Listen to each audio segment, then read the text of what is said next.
என் நெஞ்சில் குடியிருக்கும்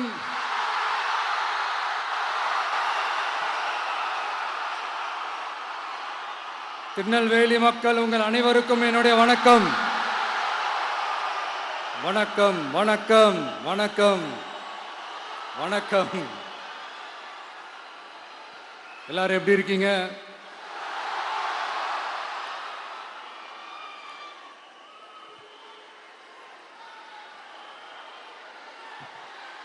உங்க மகன், உங்க அண்ணன், உங்க தம்பி,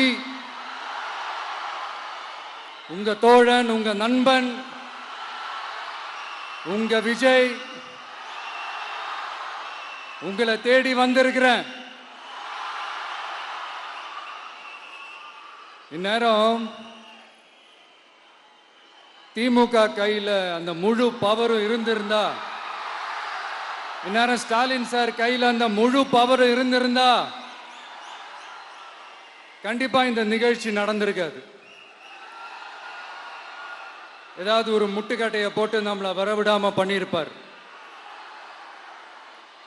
ஆனா இப்பதான் அவர் ஒரு அதிகாரம் இல்லாத ஒரு முதல்வரா அப்படியே இருக்காருல்ல, ஒரு கேர்டேக்கர் கவர்மெண்ட்னு சொல்லுவாங்க இந்த பீரியட. ஸோ அப்படி இருக்கிறதுனாலயோ என்னமோ கொஞ்சம் ஈஸியாக வர முடிஞ்சதுன்னு நினைக்கிறேன். அது மாதிரி இந்த திமுக கவர்மெண்ட் நமக்கு எவ்வளவு பிரச்சனைகள், எவ்வளவு நெருக்கடிகள், எவ்வளவு அவதூறுகள், அவங்களையும் தாண்டி இன்னும் சில பேர் இன்னும் நிறைய அவதூறுகள் எல்லாமே பரப்புனாங்க.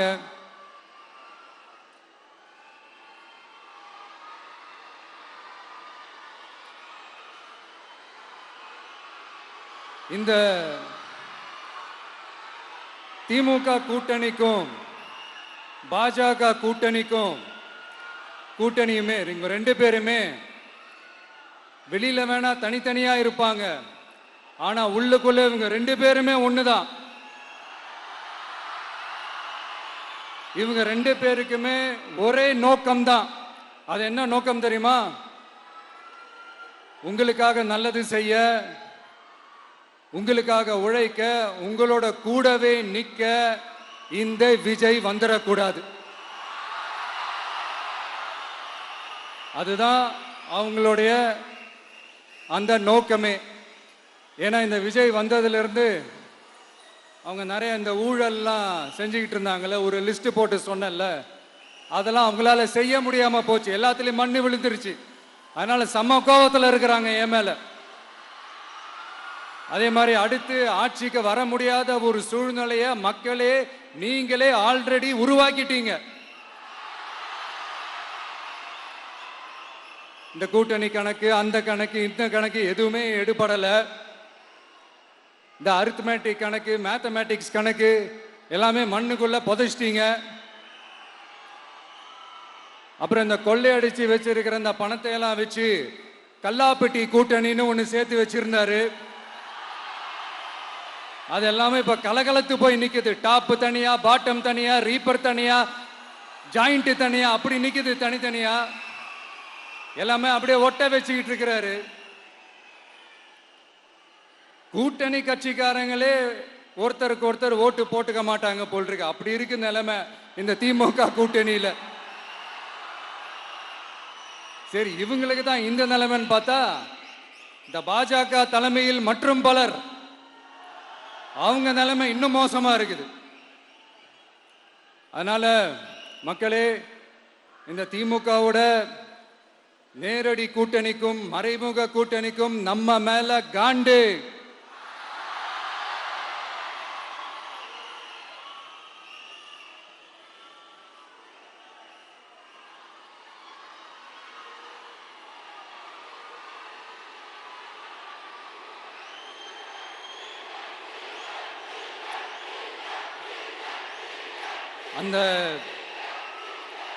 அந்த காண்டுக்கு ஒரு காரணம் என்ன தெரியுமா?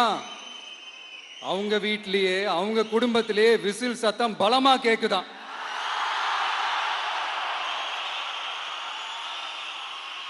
அடுத்த காண்டு அது இந்த சில சில பல கோடிகளை கொடுத்து நம்ம தமிழ்நாட்டு காங்கிரஸை பையில போட்டுக்கிட்டாங்க. யாரு? ஸ்டாலின் சார். ஆனா உண்மையான காங்கிரஸ் யாரு பக்கம் நிக்குது? நம்ம பக்கம் நிக்குது. சிறுபான்மை மக்களோட அந்த திமுக சாயம் வெளுத்து போச்சே. இந்த விஜய் என்னடானா மதச்சார்பற்ற கொள்கையோட உண்மையான ஒரு முகமா இருக்கிறானே. இந்த சிறுபான்மை மக்கள் வேற இந்த விஜய் பக்கம் தானே நிக்கிறாங்க அப்படின்ட்டு இந்த திமுகவுக்கும் பாஜகவுக்கும் என் மேல காண்டோ காண்டு. அதுக்காக நாம் என்ன செய்ய முடியும்? இந்த 33 வருஷமா ஒவ்வொரு வீட்டுக்குள்ளேயும் ஒவ்வொரு மனசுக்குள்ளேயும் போறதுக்கு நாம் பட்ட பாடு எனக்கு தானே தெரியும். அதனாலதான் நான் முன்னாடியே சொன்ன மாதிரி கட்சி ஆரம்பிச்சுட்டு ஒவ்வொரு வீட்டுக்குள்ளேயும் நான் போல, ஒவ்வொரு வீட்டுக்குள்ளேயும் போனதுக்கு அப்புறம் தான் கட்சியாவே ஆரம்பிச்சிருக்கிறேன்.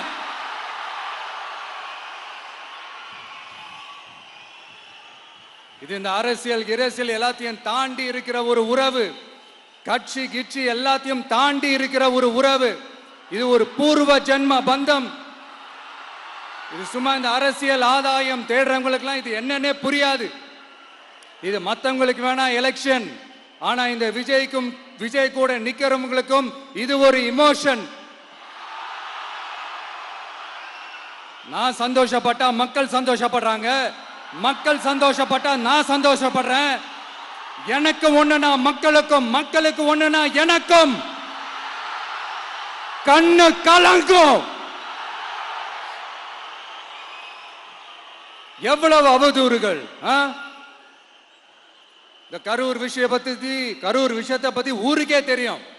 ஆனா போடு, விஜய் மேல பழிய போடு. என்னடா இவ்வளவு பெரிய ஒரு பழிய தூக்கி விஜய் மேல போட்டாலும் மக்கள் விஜய் கூடவே நிக்கிறாங்க. இது என்னடா அதிசயமா இருக்குது அப்படின்ட்டு அது ட்ரை பண்ணி பார்த்தாங்க. அது மக்கள் கிட்ட எடுபடல. சரி, அடுத்து வேற என்ன பண்ணலாம்? முடக்கு. ஜனநாயகனா முடக்கு. படத்தை முடக்குனா கொஞ்சம் பையன் கொஞ்சம் டிஸ்டர்ப் ஆயிடுவான். அதனால படத்தை முடக்கு. இது யாரு முடக்குனாங்கன்றது உங்களுக்கே தெரியும். அது நான் சொல்ல வேண்டிய அவசியம் உங்களுக்கு இல்லை. ஆனா இவன் நாடா இவன் படத்தை முடக்கினாலும் அவன் பாட்டுக்கு அதை கண்டுக்காம அவன் பாட்டுக்கு வேலையை பார்த்துட்டு போயிட்டே இருக்கான். அதுவும் எடுபடலை. சரி, அடுத்து வேற என்ன பண்ணலாம்? போடு, SOPன்னு ஒண்ணு போடு. விஜய்க்கு மட்டும் தனியா ரூல்ஸ், தனியா ரெகுலேஷன்ஸ், தனியா கண்டிஷன்ஸ். அவனுக்கு மட்டும் போடு.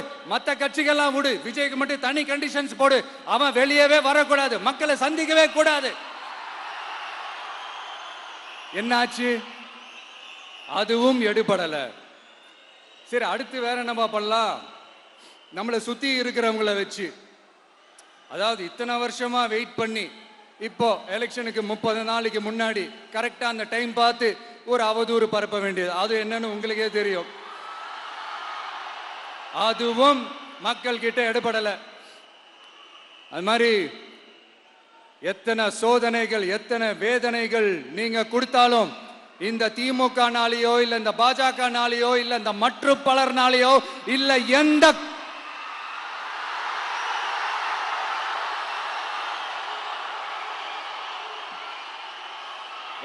வேற யாராலையும் என்ன மக்கள் கிட்ட இருந்து பிரிக்க முடியாதுன்னு சொல்ல வந்த. அதைத்தான் சொல்ல வந்த. ஒவ்வொரு வீட்டில் இருக்கிற ஒவ்வொரு விஜயும் இருக்கிற வரைக்கும் என்ன மக்கள் கிட்ட இருந்து பிரிக்கவே முடியாது. இப்படி இந்த சொந்த பந்தம் இவ்வளவு ஸ்ட்ராங்கா இருக்கிறதுனாலதான்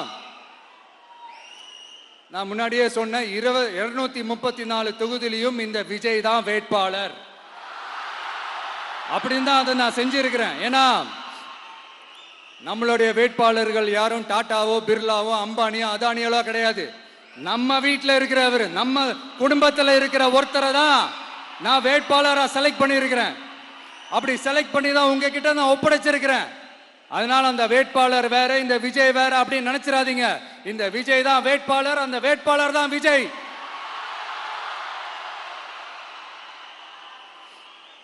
இத்தனை வருஷம் யார் யாருக்கோ ஓட்டு போட்டீங்க. ஆனா இந்த வருஷம் உங்க வீட்டில் இருக்கிற ஒருத்தருக்கு, உங்க வீட்டில் இருக்க நம்ம குடும்பத்தில் இருக்கிற ஒருத்தருக்கு நம்ம ஓட்டு போட போறோம். அந்த வேட்பாளர்களுக்கு நீங்க ஓட்டு போடுறது நமக்கு நாமளே ஓட்டு போட்டுக்கிற மாதிரி. அந்த வேட்பாளர் ஜெயிச்சா நாம ஜெயிச்ச மாதிரி. இப்படிப்பட்ட ஒரு எமோஷனலான ஒரு எலெக்ஷனை தமிழ்நாடு இல்ல, இந்தியாவே பார்த்திருக்காது. இது நீங்க எவ்ரி 5 இயர்ஸ் வர ஒரு எலெக்ஷன் மாதிரி இதை நினைச்சிடாதீங்க. இது வேற, இது ஒரு அதிசய எலெக்ஷன். 50 வருஷத்துக்கு ஒரு வாட்டி நடக்கிற ஒரு எலெக்ஷன் மாதிரி. அதனால அந்த சான்ஸை மிஸ் பண்ணிடாதீங்க மக்களே. ஒரு காமராஜர் தானா, ஒரு அண்ணா தானா, ஒரு எம்ஜிஆர் தானா நம்ம தமிழ்நாட்டுக்கு? அவங்கள மாதிரி வேற யாருமே வந்துட மாட்டாங்களா அப்படின்னு நீங்க ஏங்கினது எனக்கு தெரியும். அதை மனசுல வச்சுக்கிட்டு தான் நம்ம டிவிக்கே வந்திருக்கிறோம். நம்ம டிவிக்கு யார் யார் மாதிரி எல்லாம் உழைக்கும்னு சொல்லவா? ஐயா முத்துராமலிங்க தேவர் மாதிரி, ஐயா வீரன் சுந்தரலிங்கம் மாதிரி, ஐயா வாபுசி மாதிரி, ஐயா அழகு முத்துக்கோன் மாதிரி, ஐயா கட்டபொம்மன் மாதிரி, ஐயா ஒண்டி வீரன் மாதிரி, ஐயா குரூஸ் பெர்னாண்டஸ் மாதிரி மாதிரி ஒட்டுமொத்த தமிழ்நாட்டு மண்ணுக்கும் உழைக்கும், உழைச்சிக்கிட்டே இருக்கும். இந்த எலெக்ஷன்ல நம்ம டிவிக்கு ஆட்சி அமைஞ்சா அது என்ன அமைஞ்சா அமைக்கிறோம். எப்படி அமைக்கிறோம்? நம்ம டிவிக்கு ஆட்சி அமைஞ்ச உடனே பெண்கள், இளைஞர்கள் எல்லாருமே நல்லா இருப்போம், நல்லா இருப்போம், நல்லா இருப்போம்.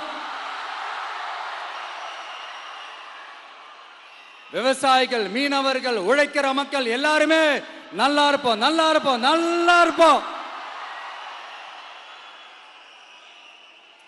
இன்னும் பல வருஷத்துக்கு நம்மளுடைய குடும்பங்கள், நம்மளுடைய சந்ததிகள், நம்மளுடைய தலைமுறைகள் எல்லாருமே நல்லா இருப்போம், நல்லா இருப்போம், நல்லா இருப்போம். அதனாலதான் மீண்டும் மீண்டும் சொல்றேன், வேற யாருக்காவது ஓட்டு போட்டு உங்க ஓட்டை வேஸ்ட் பண்ணிடாதீங்க. அதனாலதான் பார்த்து பார்த்து உங்களுக்கான வாக்குறுதிகளை நாம அதை அறிவிச்சிட்டு இருக்கிறோம். சொல்லாதத, செய்ய முடியாததெல்லாம் சொல்லவே மாட்டோம். அதுல ரொம்ப உறுதியா இருக்கிறோம். சொல்லாததை செய்வோம், அது வேற விஷயம். ஆனா செய்யறத மட்டும்தான் சொல்லுவோம். யங்ஸ்டர்ஸ், விவசாயிகள், மீனவ, இந்த மாதிரி பல திட்டங்கள் இருக்கு, எல்லாத்தையுமே நிறைவேற்றுவோம். இந்த விஜய் அதை சாத்தியமாக்கி காட்டுவான். இதை நான் ஏன் இவ்வளவு ஸ்ட்ராங்கா சொல்றேன் அப்படின்னா, மக்கள் பணத்திலிருந்து ஒரு பைசா கூட தொட வேண்டிய அவசியமே எனக்கு இல்லை. உங்களுக்கு புரியுதுங்களா? உங்களுக்கு மக்களுக்கு தப்பே நடக்காது, தப்பே நடக்க விட மாட்டேன். இப்ப நான் சொன்னல, மக்கள் காசுல இருந்து ஒரு பைசா கூட தொட மாட்டேன்னு. அதை இப்ப ஆண்டுகிட்டு இருக்கிறவங்க, இதுக்கு முன்னாடி ஆண்டவங்க தில்லா சொல்ல முடியுமா? என்னை எதிர்த்துட்டு இருக்கிறவங்களால தில்லா, கட்ஸா, கெத்தா இத சொல்ல முடியுமா? நீங்க ஒழுங்கா ஆட்சி நடத்திருந்தா பெண்கள் பாதுகாப்பு ஏன் இவ்வளவு மோசமா இருக்குது? இளைஞர்களுக்கு ஏன் வேலை வாய்ப்பு இல்லாம போச்சு? போதைப் பொருள் கலாச்சாரம் ஏன் அதிகமா இருக்கு? சட்டம் ஒழுங்கு ஏன் சரியா இல்ல? வன்முறை ஏன் தலைவரிச்சு ஆறுது? இதுக்கு உங்களால பதில் சொல்ல முடியுமா ஸ்டாலின் சார்? பதில் சொல்ல தகுதி இருக்கான்னு தான் கேட்டிருக்கணும். ஆனா கொஞ்சம் நாகரிகம் கருதி அப்படி வேணான்னு பாக்குறேன். 2-2.5 வயசு குழந்தைய துள்ள துடிக்க உங்க திமுக நிர்வாகி ஒருத்தன் கொன்னானே, அதுக்கு என்ன பதில் சொல்ல போறீங்க? விளாத்திக்குளம் பக்கத்துல +2 படிக்கிற ஒரு பொண்ணு டாய்லெட் வசதி சரியா இல்லாம ஒரு அவசரத்துக்கு காட்டு பக்கம் போய் ஒதுங்கினாங்களே, என்னாச்சு? இந்த உலகத்தை விட்டே போயிட்டாங்க. அதுக்கு என்ன பதில் சொல்ல போறீங்க? இந்த பிள்ளைங்களை உங்களால திருப்பி கொடுக்க முடியுமா சார்? 5 வருஷமா போலீஸ் டிபார்ட்மெண்ட் கையில வச்சுக்கிட்டு என்ன சார் பண்ணீங்க? பொம்மைகள் மாதிரி வச்சு விளையாடிட்டு இருந்தீங்களா? ஒரு மனசாட்சின்றது வேணாம். நாங்குநேரி பிரச்சனையை பத்தி பேசினா அது போதையில நடந்துச்சான், போதை பொருட்கள்னால அது நடந்துச்சான். பெரிய கண்டுபிடிப்பு எங்களுக்கு தெரியாது பாரு, அது எங்களுக்கும் தெரியும் உங்களுக்கும் தெரியும். கேள்வி அது இல்ல, அதை ஏன் தடுக்கலன்றதுதான் எங்களுடைய கேள்வி. இது மட்டுமா? மணலை திருடுறாங்க, மண்ணை திருடுறாங்க, மலைகளை முழுங்குறாங்க, சட்டவிரோதமா கல்குவாரி நடத்துறாங்க, மணல் மாஃபியா அது ஒரு பக்கம் நடந்துகிட்டு போகுது, இன்னொரு பக்கம் மினிஸ்டர்ஸ் கொள்ளையடிக்கிறாங்க, இன்னொரு பக்கம் குடும்பமா சேர்ந்து கொள்ளையடிக்கிறாங்க. டாஸ்மாக்ல ஊழல், நகராட்சி துறையில ஊழல், இப்படி ஊழல் ஊழல், ஆட்சி முழுக்க ஊழல் ஊழல்லே ஊறி போய் நாரி போய் கிடக்குது. எந்த மூஞ்ச வச்சுக்கிட்டு சார் வந்து ஓட்ட கேட்பீங்க?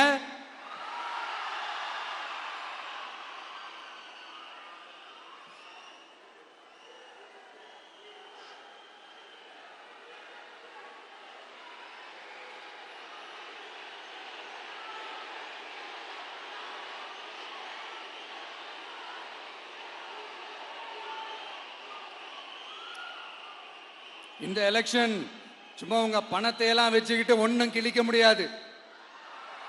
உங்க பணத்தை எல்லாம் வச்சு மக்கள் எல்லாம் விலைக்கு வாங்கவே முடியாது. இது ஒரு மாற்றத்திற்கான ஒரு எலெக்ஷன். ஒட்டுமொத்த தமிழ்நாட்டு மக்களும் அந்த மாற்றத்தை கொண்டு வர போற அந்த எலெக்ஷன். இது உங்களாலேயோ இல்ல அந்த மற்றும் பலர்னாலேயோ ஒன்னும் தடுக்க முடியாது. அதனால மக்களே, ஏப்ரல் 23ஆம் தேதி காலையில சும்மா பக்காவா ரெடி ஆயிட்டு வீட்டில் இருக்கிற சாமியெல்லாம் கும்பிட்டுட்டு உங்க ஓட்டர் ஐடி கார்டு கையில் எடுத்துக்கிட்டு முதல்ல பூத்துல போய் நின்று அந்த விசில் சின்னத்துக்கு நேரா இருக்கிற அந்த பட்டனை ஒரு அழுத்துங்க. இது ஒரு தலைமுறைக்கான ஒரு தேர்தல், உங்களுக்கான தேர்தல். எப்பேற்பட்ட வசதியான வாழ்க்கையா இருந்தாலும் எல்லாத்தையும் தூக்கி எறிஞ்சிட்டு உங்களுக்காக மட்டுமே வந்திருக்கிறேன். உங்களுக்காக நன்றி கடன் செலுத்துறதுக்காக மட்டுமே வந்திருக்கிறேன். அத்தனை வழிகளையும் தாங்கிக்கிட்டு உங்களுக்காக மட்டுமே வந்திருக்கிறேன். ஒரு நாளும் பொய் சொல்லி உங்களை நான் ஏமாத்தவே மாட்டேன். இந்த 4 முனை போட்டி, 40 முனை போட்டி, எத்தனை முனை போட்டின்னு எத்தனை உருட்டினாலும் இங்க 2 முனை போட்டி மட்டும்தான். ஒண்ணு, இன்னொன்னு எஸ், ஒன்னு டிவிகே, இன்னொன்னு டிஎம்கே. மக்கள் விரோத ஆட்சி நடத்துற ஸ்டாலின் சார் வேணுமா? மக்களை நேசிக்கிற உங்க விஜய் வேணுமா? அவ்வளவுதான் இந்த எலெக்ஷன். அதனால உங்க மகனுக்கு, உங்க அண்ணனுக்கு, உங்க தம்பிக்கு, உங்க பிள்ளைக்கு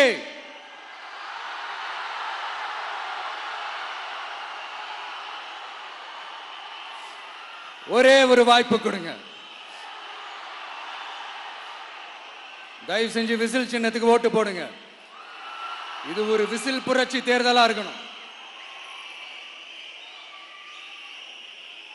நான் தன்னந்தனியாளு, நீ எல்லாம் நம்ம அப்பாரு, கொஞ்சம் நவந்தனா இங்க 8 கோடி பேரு, மிரல போது ஸ்டேட்டு நம்ம விசில் சத்தம் கேட்டு, நல்ல வங்க வாழ இங்க விசில் கடி ஓட்டே. கடைசி நம்பிக்கை மக்களை தேடி வருது, அதை இறுக்கி பிடிச்சு ஒரு வரலாறு எழுது. உங்க விஜய், நான் வரேன். விசில் அடிக்க ரெடியா? கான்பிடண்டா இருங்க, நல்லதே நடக்கும், வெற்றி நிச்சயம். மீண்டும் சந்திக்கும் வரை நன்றி, வணக்கம்.